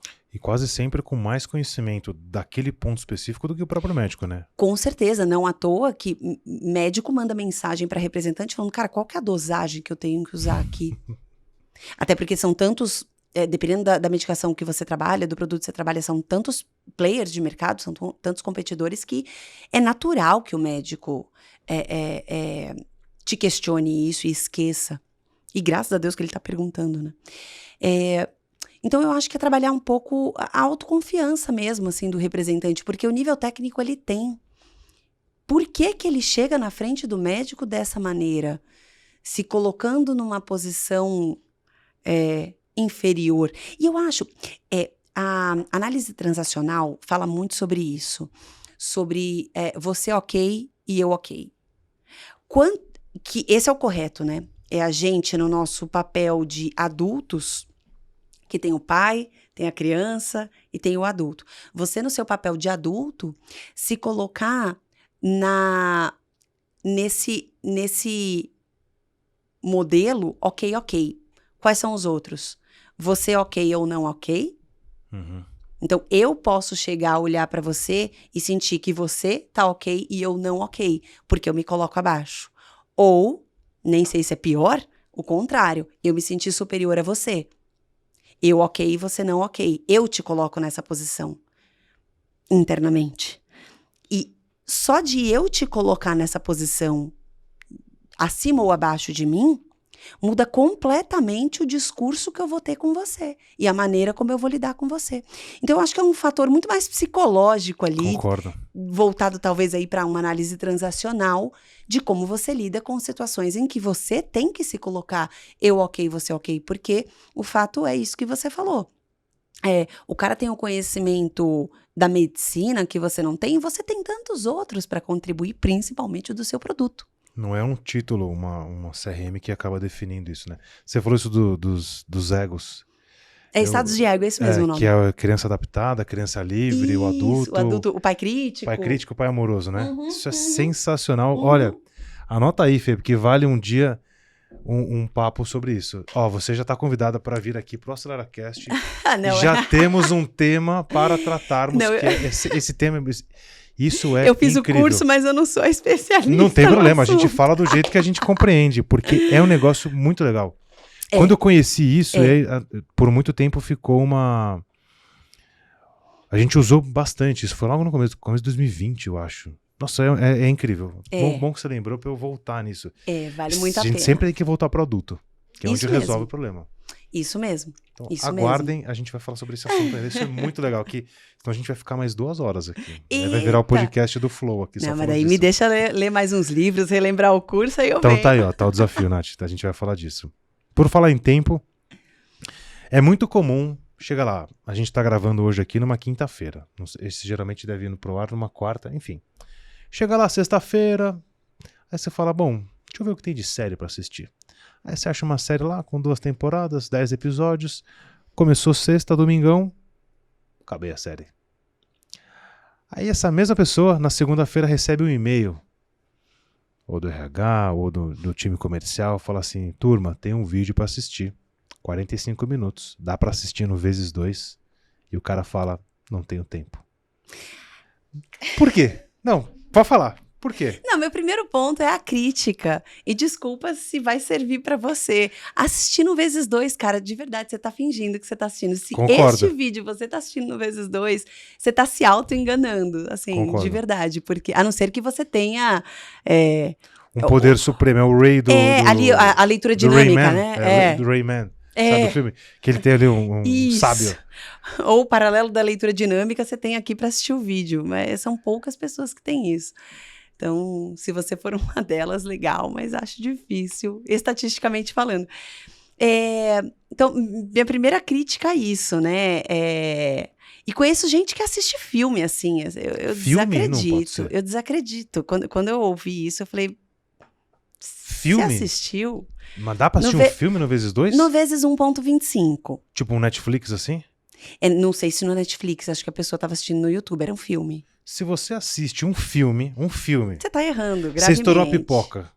E você quer... Tudo bem, que eu como a pipoca no trailer, já acabou a pipoca, mas tudo bem. Escreva nos comentários o porquê que você faz isso. Porque aí depois não sabe que tá ansioso, né? Exato. E aí a gente volta ao que a gente falava do poder Essa que me está sendo chocou. dado. Essa me chocou. Do poder que está sendo. É uma pessoa muito próxima a mim. Eu não tive Com todo coragem. respeito. Apesar dela ser muito próxima a mim, eu não tive coragem de perguntar. Eu devia ter coragem. Eu devia ter coragem de Você pode perguntar fazer por quê. implicitamente, ela vai saber porque ela vai Você assistir tá o episódio. assistindo, quer me responder? Você fala, se eu gravar um podcast, assista lá no Assiste. minuto, na 1 hora e alguma coisa. Na hora e alguma coisa. Mas, assim, e aí a gente volta até o que a gente estava falando, não quero dispersar, mas a gente volta ao que a gente estava falando, do poder que está sendo dado pra gente, como a gente está usando esse poder de não quero essa música, passa. Ao invés de esperar ela no rádio tocar, não quero esse desenho, passa. Eu conheço criança que fala, pai, entrou a propaganda, pai vai lá pular anúncio. Ou criança que não sabe nem ler e sabe clicar no pular anúncio, né? Enfim. Mas voltando à sua pergunta, que agora eu desviei completamente. Por que a gente maratona uma série, mas não assiste 45 minutos de um EAD? Primeira coisa, o tempo é igual para todo mundo. Então, dizer que você não tem tempo... Não tem prioridade. A questão é prioridade. Concordo. A questão é prioridade. Dói, mas é verdade. A questão é prioridade. E aí, vai aí de você realmente conseguir... Se isso é prioridade para você, e deveria ser, porque autodesenvolvimento deveria ser uma das nossas prioridades, porque faz de nós pessoas melhores, como leitura, né? Então, você está com a prioridade errada. E não é que você não possa maratonar a série, contanto que você faça essa escolha consciente. Agora eu vou optar por passar o final de semana maratonando a série. Eu dava um treinamento chamado 5 Choices to Extraordinary Productivity, acho que é isso, da Franklin Covey, quem tiver... escutando, acho que conhece. Eu era certificada e eu dava esse treinamento. E tinha lá, né, o que é urgente e o que é importante. É uma matriz. Eisenhower. Matriz de Eisenhower. Esse é o nome, não me lembrava. O que é urgente e o que é importante. O que significa que existe o quadrante 4 ali, de que não é nem urgente nem importante, e que faz parte da sua vida. E você tem que escolher fazer coisas não urgentes e não importantes, Exato. como olhar pro teto e fazer nada. Eu adoro a caixinha como do maratonar. nada. Eu adoro a caixinha do nada, inclusive. The Nothing Box só existe na cabeça do homem, né? Não da mulher. Aliás, esse vídeo é ótimo também. É uma sátira. Chama-se The Nothing Box. Essa não precisa colocar aqui nos comentários, não, mas procura. Mas se for bom, a gente coloca. Mas é engraçado. É uma sátira e o cara brinca, né? Da cabeça do homem que existe o The Nothing Box. Você tá pensando? Nada. Pra mulher isso não existe. É um gringo que fala sobre gringo isso? que Porque fala. eu conheci de um cara, não vou lembrar o nome dele, é um pastor, qualquer coisa aí, que é um vídeo que viralizou. Ou no Instagram e tal. Mas eu não sabia que tinha uma versão... Tem uma versão gringa. Herbert Richards. Existe Herbert Richards. Olha, então é importante a gente Chama-se pegar The Nothing Box, né? E o cara vai na cabeça do homem... aqui, tá na paz, o que você tá pensando? Nada, ele vai na cabeça da mulher... comida do filho, eu tenho que levar não sei aonde, tem que fazer não sei o que... Enfim, mas voltando, eu acho que... a questão é prioridade e se você realmente quer mudar isso e não escolher fazer coisas pouco urgentes e pouco importantes o tempo todo, é questão de mudança de hábito. E eu tava lendo o Jeito Harvard de Ser Feliz e lá, nem me lembro em que capítulo e nem porquê, certamente isso daí também tá lá no livro dos hábitos... Atômicos. Não é dos hábitos atômicos, é o outro, é o vermelho e branco lá. Poder do hábito? O Poder do Hábito. Certamente isso aí tá nesse livro também, mas eu tava lendo O Jeito Harvard de Ser Feliz, outro livro que eu super recomendo. E lá ele falava sobre como você pode fazer para mudar o seu hábito. E eu vou dar um exemplo meu, que eu aprendi o que deve ser feito. Uma das coisas que você pode fazer é tirar de perto de você as coisas que você não tem como prioridade e colocar perto de você as coisas que você tem prioridade. Então, meu exemplo, eu percebi na minha vida que o Instagram realmente estava me tirando muito tempo da minha vida, além de estar me fazendo mal, e aí questões que não vêm ao caso, mas estava me tirando muito tempo da minha vida. Eu percebi que eu coloquei o alarme lá para 20 minutos, eu dava ok no 20 minutos e continuava. Muito louco isso. Enfim, serotonina, dopamina ali, não, né? E hoje, inclusive, solta a capivara de quantas horas você passou na semana, né? Eu já até pulo Ele solta, vai lá ver. Eu me assustei quando eu vi. Enfim, e eu queria começar a participar do aplicativo do Todas Group. Até porque a empresa acabou fornecendo isso pra gente. Eu falei, cara, eu preciso me desenvolver nisso daqui.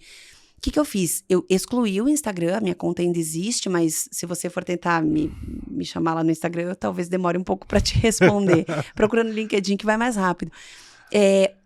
E instalei o Todas Group na primeira página do meu celular. Então, Como chama o aplicativo? Todas Group. É um grupo de mulheres, aí você não pode entrar, mas é uma boa dica para as mulheres. Para autodesenvolvimento das mulheres, para as mulheres alcançarem posições maiores nas empresas. Que legal. Muito bacana, tem pessoas incríveis lá dando dando palestras. Mas é um grupo palestras. ou tem conteúdos? O aplicativo é pago e tem conteúdos e tem uma metodologia de aprendizagem delas lá. Mas para que eu pudesse ter isso na minha mão, o que eu fiz? Eu escolhi tirar o Instagram, porque toda vez que eu abria meu celular, a primeira coisa que eu fazia... Abrir o Instagram. Você vai no banheiro, a primeira coisa que você vai. Você leva o celular e abre o Você Instagram. acorda, Entendeu? nem dá bom dia pra quem tá do seu lado. E você já tá ali. Tá no Instagram. Então, eu queria substituir esse hábito. Então, eu coloquei o Todas. Então, o que eu faço agora? Às vezes é muito louco, eu me vejo procurando... Sabe quando você abria a geladeira pra pensar? Uhum. Hoje você abre o celular. E como o meu Instagram não tá lá, eu fico... o Todas. Aí eu entro no Todas. Então, talvez para você mudar hábitos, se você quer mudar hábitos, é você colocar coisas que você quer na sua frente e não... Que é o princípio ali, eu fiz Vigilantes do Peso uma época, e no Vigilantes ele fala assim, por que você escolhe a bolacha no lugar da fruta? Porque a bolacha é só... Além de ela ser mais gostosa, né? Não sejamos hipócritas. Só um pequeno detalhe.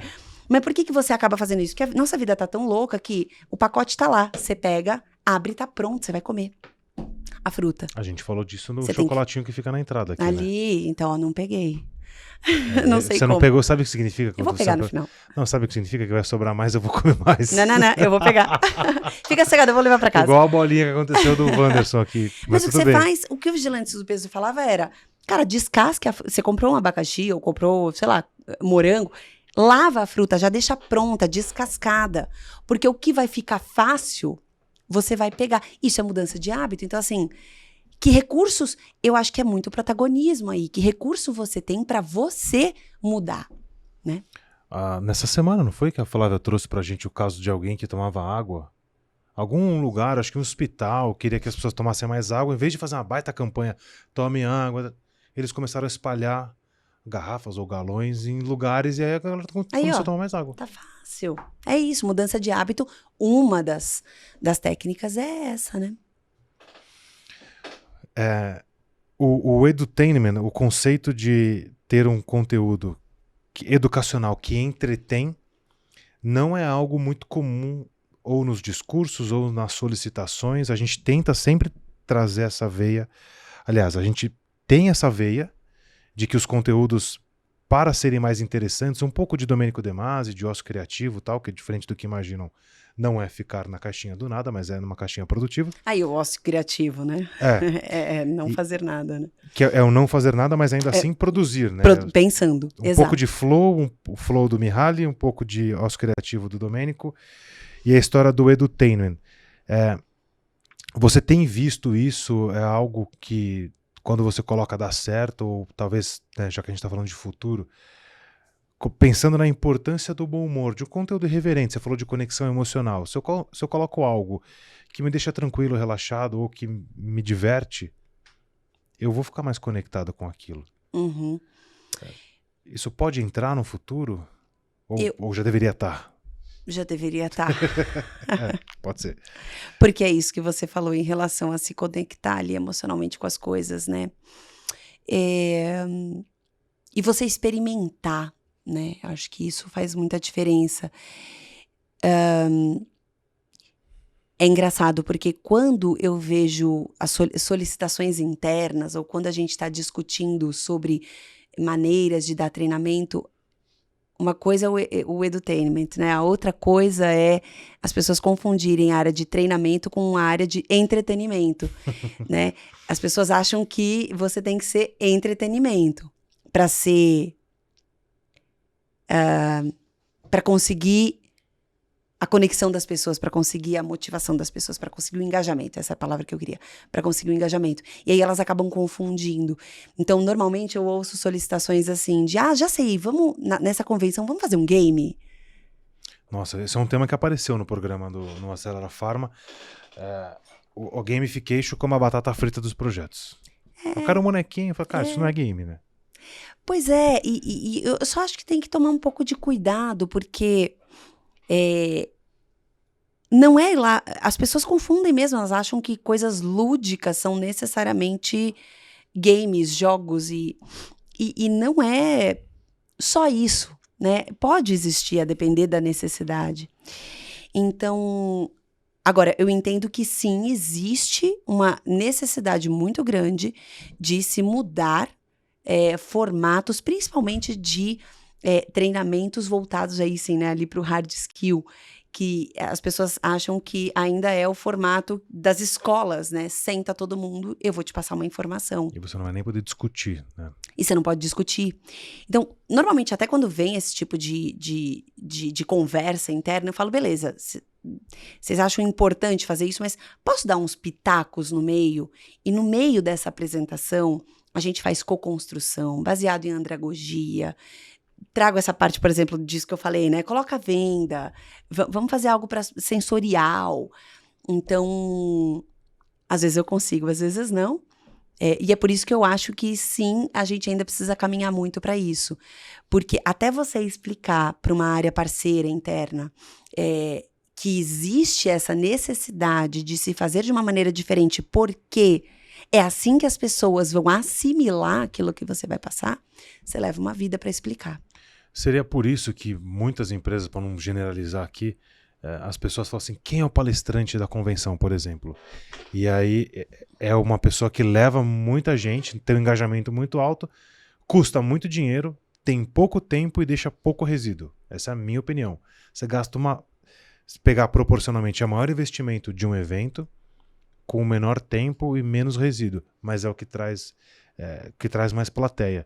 Seria por conta dessa confusão de o que é educação, o que é entretenimento. Ah, não, mas tem que ter. A gente tem algumas solicitações dessas. Fala, não, mas que palestrante que eu trago?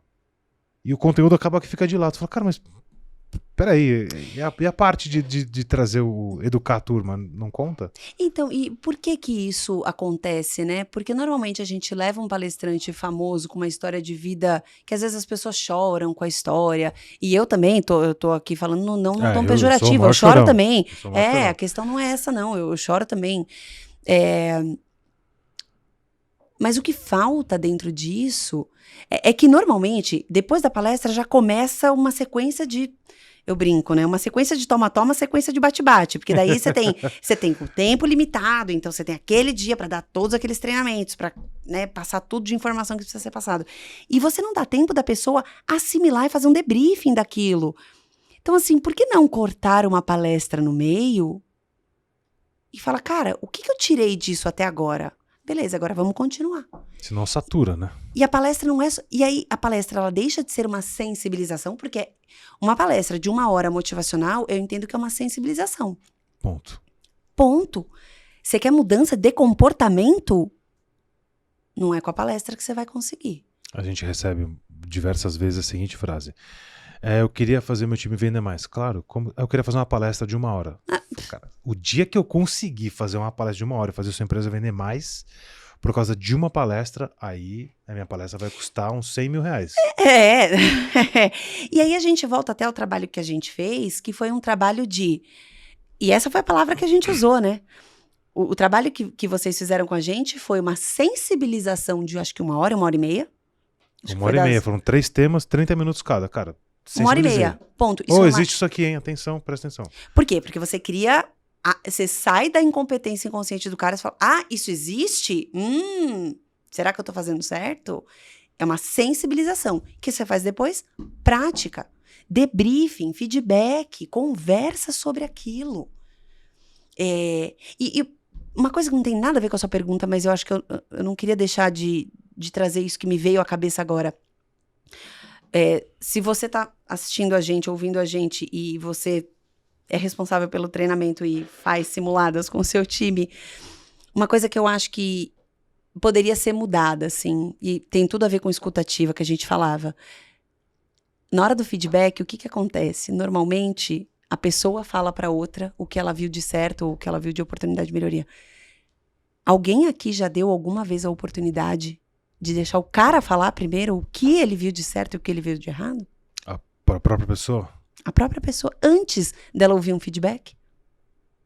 Seria interessante, né? Aí você constrói, porque o cara tem a oportunidade de falar, nossa, primeiro que ele não espera que vá ser perguntado para ele, então sozinho ele tem que fazer uma reflexão. Aí entra a parte educativa do negócio. Você quer que o cara mude comportamento? Se ele não tiver self-awareness, você começa mal. Incompetência inconsciente, passar para incompetência consciente. Será que o cara já tá vendo aquilo? Volto de novo para a questão do estar apegado à solução e não ao problema. Eu ignoro o indivíduo. Aí você vira e fala assim, não, deixa eu só entender uma coisa. O cidadão que vai estar sentado ali estudando, você levou em conta? De repente fala assim, eu vou juntar uma turma aqui e falar, pessoal, eu vou abrir aqui 10 vagas para vocês, para uma pesquisa, para vocês falarem o que vocês gostariam de aprender. Já pensou o resultado disso? Primeiro que você ia gerar um puta gatilho de escassez, que os caras se bater e falar, não, eu quero estar nos 10 aí. Enquanto em outros momentos o cara fala assim, não vou fazer treinamento, não tô afim desse negócio aí. E aí a galera vai dar algumas coisas e fala assim, como é que vocês gostariam de ser treinados? Deixa os caras falar, né? E você tira o anticorpo, né? Porque normalmente quando o cara vai ouvir um feedback, ele senta. Na hora que ele é questionado, na hora que você vai dar um treinamento, como vocês querem? Ele tá esperando sentar e ficar ouvindo 2 horas. Na hora que você inverte isso... Muda o sistema operacional ali, dá uma bugada interessante. Nath, caminhando para nossa reta final aqui, como que a gente poderia pensar no seguinte? Para a indústria farmacêutica é um pouco mais tranquilo, mas eu vou pensar que tem gente de outras indústrias aqui nos assistindo. Como tornar perceptível para todas as áreas, também da indústria, o papel estratégico de T&D, de treinamento, desenvolvimento, de educação corporativa, deveria estar junto na hora de fazer um planejamento estratégico anual? Ou não?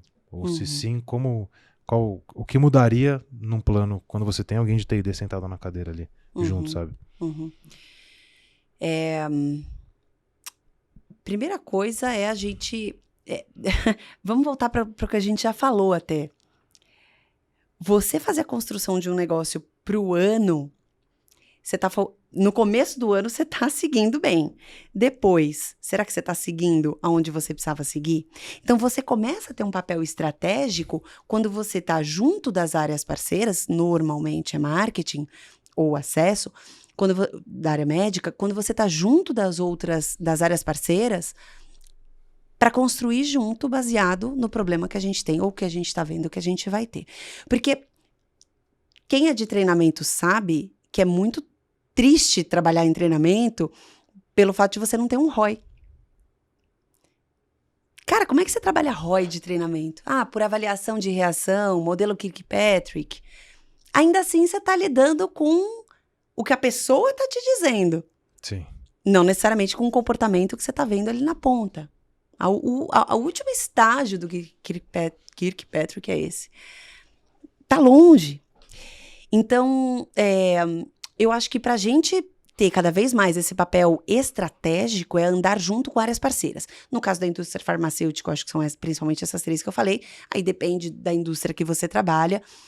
Você estar perto de áreas que estejam perto do negócio, perto da venda, perto do cliente. E você estar perto do cliente também, no nosso caso da indústria farmacêutica. Sair a campo, cara, isso é fundamental.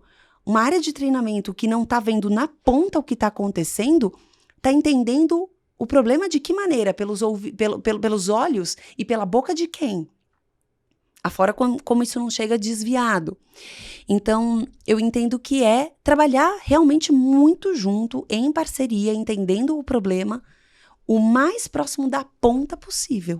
Conhecer o campo é fundamental. Tem um podcast nosso com o Ricardo Bresciani, que foi CEO da Tigre, e eu almocei com ele hoje, eu e o Marcelo, e o cara falou isso, falou, eu marcava visitas para visitar as lojas e eu não podia falar de venda, só porque eu queria, de fato, conhecer o campo. Eu sou suspeito para falar que eu tenho 20 anos de Brasa e 25 de março. Baita escola.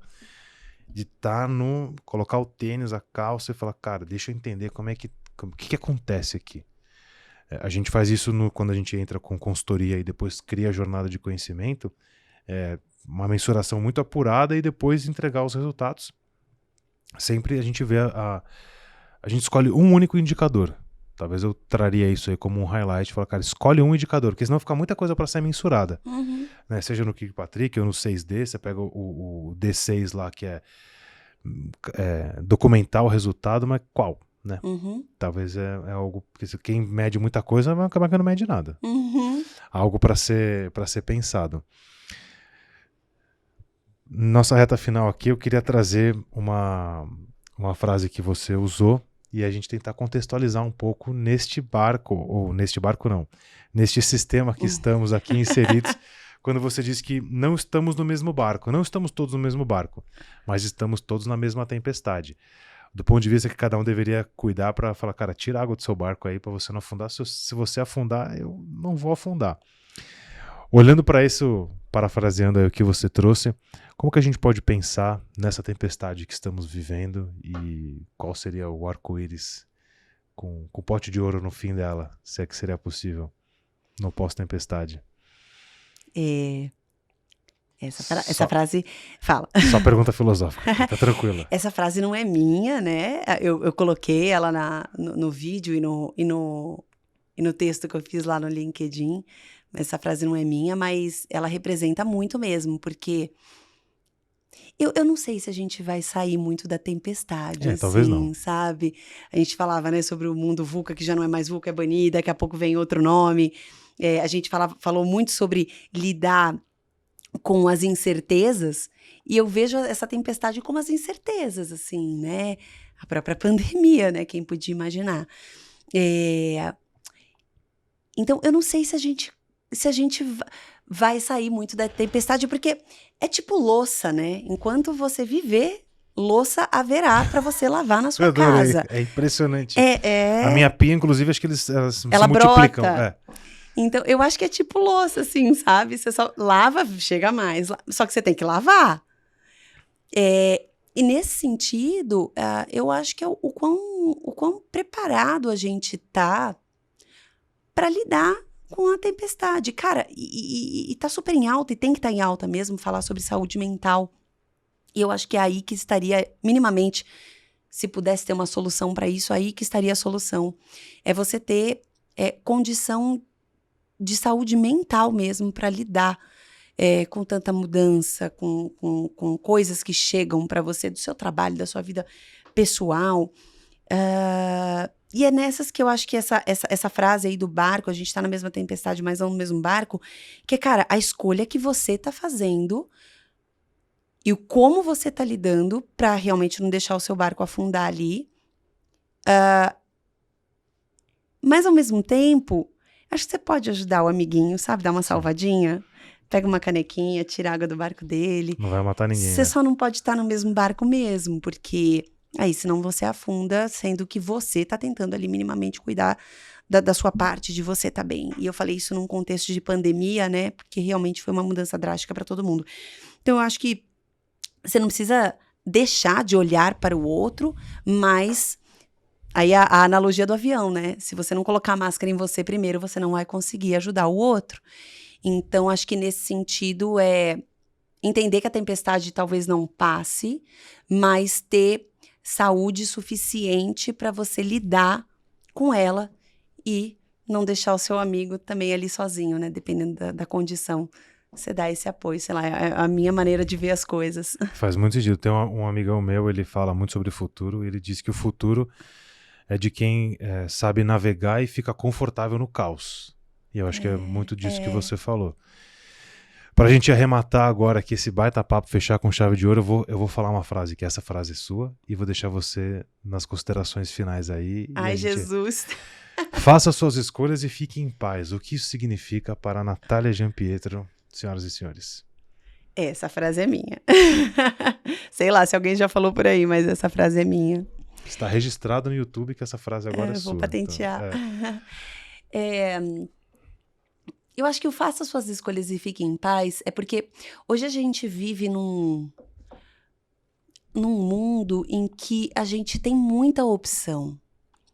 Eu falei eu escrevi essa frase, falei essa frase no contexto de pandemia, porque eu vi muita gente falando, nossa, agora na pandemia, então agora eu comecei a cozinhar, comecei a ler, comecei a fazer yoga, comecei a fazer academia em casa, eu fui olhando para tudo aquilo, Felipe, eu fui vendo que por alguns dias eu me senti muito mal de olhar para os outros e falar, caraca, tá todo mundo fazendo tudo que eu tô fazendo, nada. Eu tô ainda me entendendo aqui onde eu tô, na pandemia, nessa loucura. E hoje eu percebo que essa frase, ela serve independente, deveria ter servido pré-pandemia, porque, e obviamente serve depois. Por quê? Independente da pandemia, a gente já vivia um mundo de chuva de informações. E se você vir e olhar para o lado o que as pessoas estão fazendo, você vai ficar, eles ok, você não ok, e você vai se colocar numa situação de frustração, de autossabotamento, de achar que você não é capaz. Eu tô falando como eu me senti, e às vezes ainda me sinto, então talvez você também se sinta assim. E eu acho que fazer as suas escolhas e ficar em paz é isso. Eu falo, cara, o que eu tenho? Tudo isso daqui. Eu falei do Todas Group. Alguém que ouviu falou, nossa, olha, tenho Todas Group. Nossa, por que eu não tô ali? Cara, fique em paz. Se essa não tá sendo a sua escolha, se essa não tá sendo a sua necessidade, contanto que você esteja fazendo poucas escolhas com qualidade. O que é prioritário pra mim? Cara, no final do dia, eu sempre passo um creminho na cara. Eu faço meditação, eu faço pelo menos 3 vezes academia por semana, isso é sagrado, e ler livro, não leio tanto assim. E cozinhar, não cozinho tanto assim.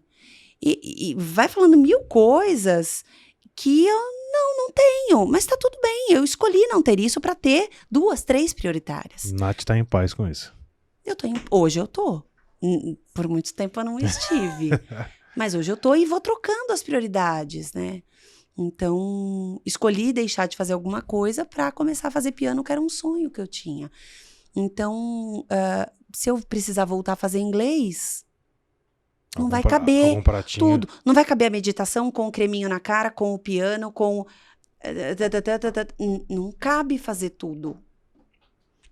Cara, essa história de equilibrar todos os pratinhos não existe, né? Algum pratinho tem que cair, beleza, quebra e tá tudo certo. Mas você escolhe, né? Porque exato. Você tem esse poder, né? Você escolhe. Um ou outro vai cair no meio do caminho. Aí você vai lá, tá tudo certo, né? Bota de volta, gira devagar e vai. É ficar um pouco mais em paz, assim mesmo. Uma baita mensagem. Depois de tudo que a gente falou aqui, faça suas escolhas e fique em paz. Né? Muito bom. É isso aí. O pessoal tá concordando aqui também. Não, se eu pudesse dar um recado, sei lá, o meu é esse. Que papo, hein?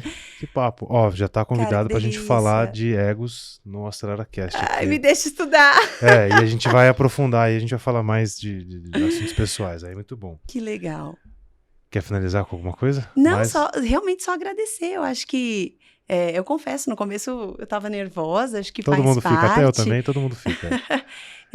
E acho que é isso, né? Isso também é tema também para mais de hora, né? Vulnerabilidade, a gente falar que a gente não sabe, a gente falar que a gente estava nervoso, faz parte. Então, só agradecer mesmo, que eu estava nervosa, acho que com o tempo aqui a gente foi conseguindo fluir numa conversa super gostosa. Agradecer quem ficou até agora assistindo. Com certeza. Também. Tinha resenha para mais 1h30 aqui tranquilamente, acho que né? Tinha. É que são 2 pessoas que falam muito, né? Então... Pois é. Ó, obrigado, viu? Muito obrigada pelo convite. E para você que acompanha a gente até aqui, agora sim, agora você pode dar o joinha se você gostou desse papo e também compartilhar esse conteúdo com alguém que eventualmente esse conteúdo possa fazer sentido. Se você não se inscreveu, se inscreve no canal. Se você estiver ouvindo nas plataformas de áudio, dê ali as estrelinhas, faça comentários, as plataformas vão recomendar esse conteúdo para você. Encerramos aqui a primeira temporada, né? Primeira temporada do Acelera Pharma. Muito bom ter figuras ilustres aqui que contribuem para o avanço nas suas funções, nos seus papéis, para que a gente possa avançar cada vez mais. Senhoras e senhores, muito obrigado. Esse foi o Acelera Pharma do projeto do AceleraCast. Tamo junto, até a próxima. Tchau, valeu.